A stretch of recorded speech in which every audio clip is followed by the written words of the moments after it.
너는 마땅히 매년 토지소산의 11조를 드릴 것이며 내 하나님 여호와 앞 곧 여호와께서 그의 이름을 두시려고 택하신 곳에서 내 곡식과 포도주와 기름의 11조를 먹으며 또 내 소와 양의 처음 난 것을 먹고 내 하나님 여호와 경외하기를 항상 배울 것이니라. 그러나 내 하나님 여호와께서 자기의 이름을 두시려고 택하신 곳이 내게서 너무 멀고 행로가 어려워서 내 하나님 여호와께서 그 풍부히 주신 것을 가지고 갈 수 없거든.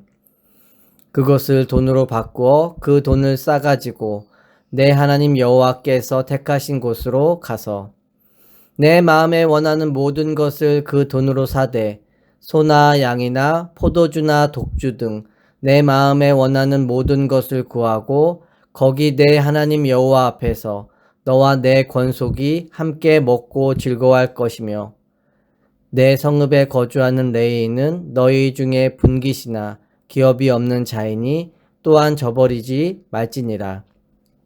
매 3년 끝에 그 해 소산의 10분의 1을 다 내어 내 성읍에 저축하여 너희 중에 분깃이나 기업이 없는 레위인과 내 성중에 거류하는 객과 및 고아와 가부들이 와서 먹고 배부르게 하라. 그리하면 내 하나님 여호와께서 내 손으로 하는 범사에 내가 복을 주시리라. 아멘.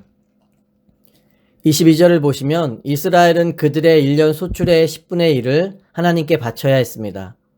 여기서 말하는 11조는 단순히 숫자상으로 10분의 1을 바쳐야 한다는 것이 아니죠. 10개 중에 하나를 바치는 것의 의미가 아니라는 말입니다. 하나님이 주신 것 중에서 첫 것을 드리는 것입니다. 우리가 구약의 관점에서 첫 것을 드린다는 것은 나머지 모두를 드린다는 것을 포함하고 있는 것입니다. 누가 하나님께 그렇게 내어 드릴 수 있을까요? 이 땅의 주인은 하나님이시며 모든 소산도 하나님이 주신 것이라는 사실을 인정하는 자가 드릴 수 있는 것입니다. 그러니 내게 남겨진 9개도 하나님이 주신 것임을 인정하는 것입니다. 그리고 하나님의 것임을 인정하기에 내 원함과 욕망을 따라 마음 편하게 소비하지 않습니다. 주님이 주신 것이기에 주님의 뜻대로 사용하겠다는 신앙의 고백이 담겨 있는 것입니다. 창세기 14장에 보면 아브라함은 얻은 것의 10분의 1을 멜기세덱에게 줍니다. 성경에서 10은 전체를 지칭하는 숫자인데 그 중에 하나를 택하여 준 것은 이 모든 것이 하나님의 도움임을 선언한 것입니다. 창세기 27장에도 보면 야곱도 10의 1조를 하나님께 드립니다. 하나님의 주권을 인정하는 것으로 11조를 드린 것입니다. 이것은 비단 이스라엘 백성들에게만 주는 율법만이 아닙니다. 세상에서 얻는 것이 하나님으로부터 다 왔다는 실제 삶의 반응으로 나와야 하는 것입니다.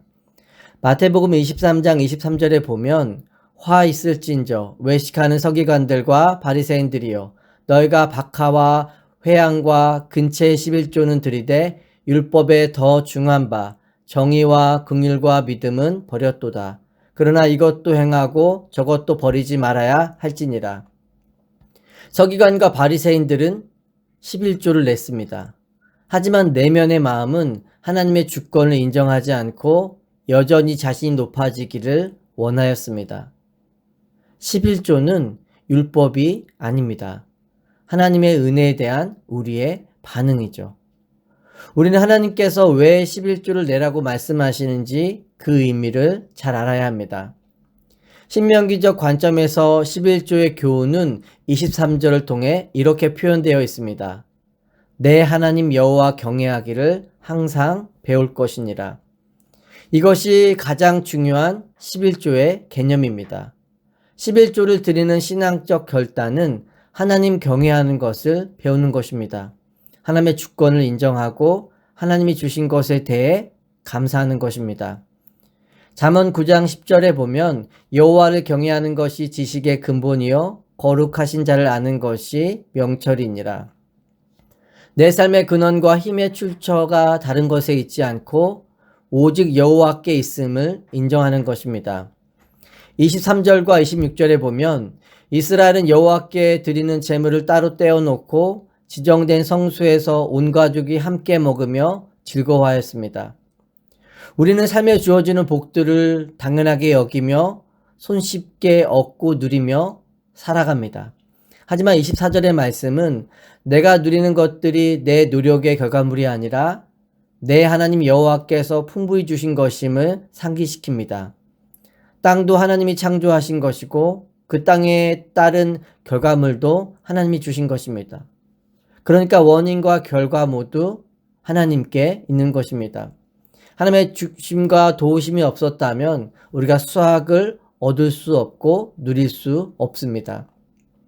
그러므로 이스라엘은 다른 사람들과 함께 식사할 뿐 아니라 여호와의 선하심과 인자하심을 공적으로 고백한 겁니다.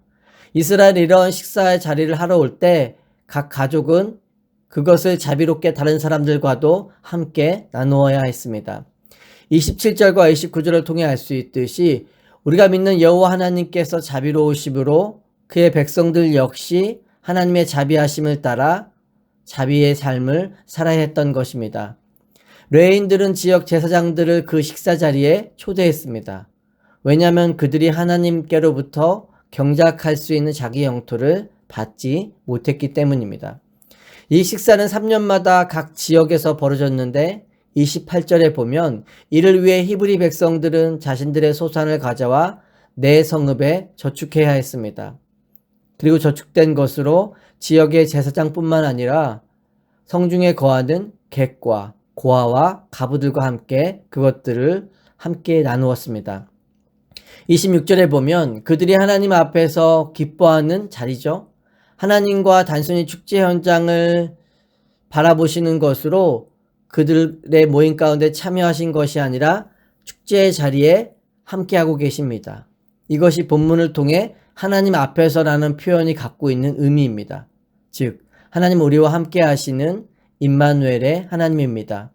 29절에 보면 3년에 한 번씩 드리는 11조는 가난한 사람을 배려하기 원하시는 하나님의 뜻이 담긴 명령임을 깨닫게 됩니다. 이스라엘은 고아, 과부, 나그네 그들이 와서 먹고 배부르게 해야 했습니다. 이 세 부류의 사람들은 누군가의 도움 없이는 스스로 생존할 수 없는 자들이죠. 하나님은 약자들의 삶을 기억하시고 보호하시며 실제적으로 삶을 책임져 주시는 분입니다. 신명기는 하나님이 궁핍한 자들의 삶을 돌보시고 계심을 깨닫게 하죠. 하나님의 섭리 가운데 모든 자들을 돌아보시는 신실하심을 상기시킵니다. 땀 흘려 일해서 들여진 것을 먹거나 궁핍한 객과 고아와 가부 역시도 다른 사람들의 주어진 것에 의해 하나님께 지속적으로 의존하고 있다는 사실을 모두가 깨닫게 한 것입니다. 그리고 하나님이 주신 것들을 흘려보내는 자들에게 어떤 약속이 주어지고 있나요? 범사에 복을 주신다라고 말씀하십니다. 그리고 계속해서 그 일을 할 수 있도록 내 손에 복을 주신다라고 말씀하십니다. 말라기 3장 8절에 보면 구약의 백성들이 11조만 드렸던 것은 아닙니다. 11조와 성물이라고 기록되어 있죠. 그러니까 11조를 드리는 것은 중에 기본이라는 말입니다. 이것이 구약에서 하나님께 드렸던 드림의 정신이죠. 11조가 하나님을 믿는 자들의 최소한의 헌신이라는 겁니다. 그렇다면 우리는 왜 이렇게 하나님께 드려야 할까요? 사실 구약시대 성도들에게 율법이라는 짐이 가볍지는 않았을 것입니다. 그래서 율법의 명령들을 무거운 마음으로 순종하며 따랐는지도 모릅니다. 하지만 예수 그리스도의 오심 이후의 삶을 살아가는 자들은 다른 부분이 있죠. 우리가 하나님께 11조를 드려야 하는 이유는 하나님의 단순히 율법이 명하셨고 말씀하셨기 때문이 아닙니다. 그 명령을 하신 분이 나를 위해 어떤 일을 행하신 분인가요? 하나님께서 우리에게 주실 수 있는 가장 소중한 것을 주셨습니다.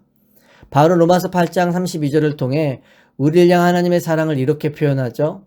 자기 아들을 아끼지 아니하시고 우리 모든 사람을 위하여 내주시니가 어찌 그 아들과 함께 모든 것을 우리에게 주시지 아니하겠느냐. 우리가 믿는 하나님은 자기 아들도 아끼지 아니하시고 주신 하나님이죠. 여러 개 중에서 하나를 택하여 주신 것이 아니라 하나밖에 없는 외아들을 주셨습니다. 이것이 우리를 향한 하나님의 사랑입니다. 우리가 하나님의 사랑을 알고 있고 오늘도 예수님을 통해 구원의 은혜를 잊고 있다면 그 하나님께 무엇을 드릴 수 있을까요? A.W. 토저는 진정한 성공이란 무엇인가에 대해 이렇게 답합니다. 진정한 성공의 삶은 하나님 이외의 모든 것을 버리는 삶이다. 진정한 성공은 내 가족만 잘 먹고 잘 살려고 발버둥 치는 짓을 그만두는 것이다. 우리에게 필요한 것은 오직 하나님을 향한 열망이다. 세상과 무욕을 버리고 오직 하나님만을 알겠다는 열망이다. 하나님은 우리를 사랑하심으로 주실 수 있는 모든 것을 다 내어주셨습니다. 이것이 우리 믿음의 고백이며 우리가 주 앞에 드린 헌신의 동기가 되어야 하죠. 나에게 필요한 모든 것을 살아내고 남겨진 시간과 삶을 드리는 것이 아니라 가장 좋은 시간, 가장 멋진 인생의 중요한 때를 하나님께 드릴 수 있는 삶이 되기를 예수 그리스도의 이름으로 축원합니다.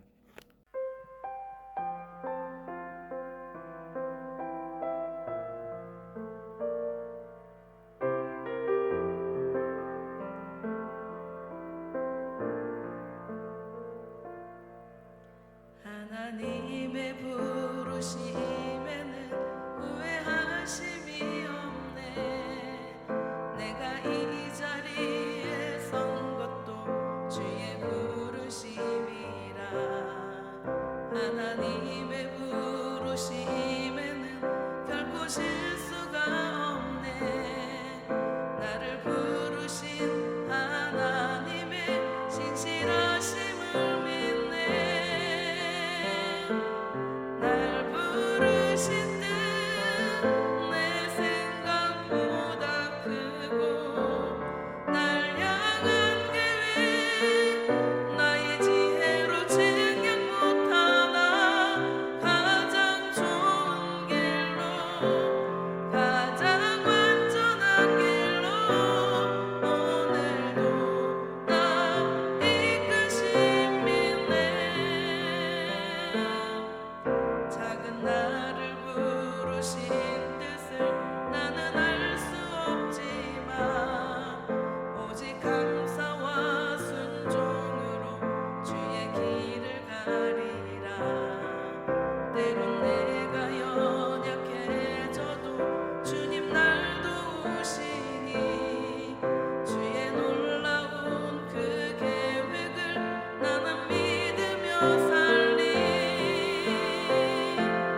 날 부르신 뜻 내 생각보다 크고 날 향한 계획 나의 지혜로 생각 못하나 가장 좋은 길로 가장 완전한 길로 오늘도 나 이끄신 믿네. 날 부르신 뜻 내 생각보다 크고 날 향한 계획 나의 지혜로 생각 못하나 가장 좋은 길로 가장 완전한 길로 오늘도 나 이끄신 믿네.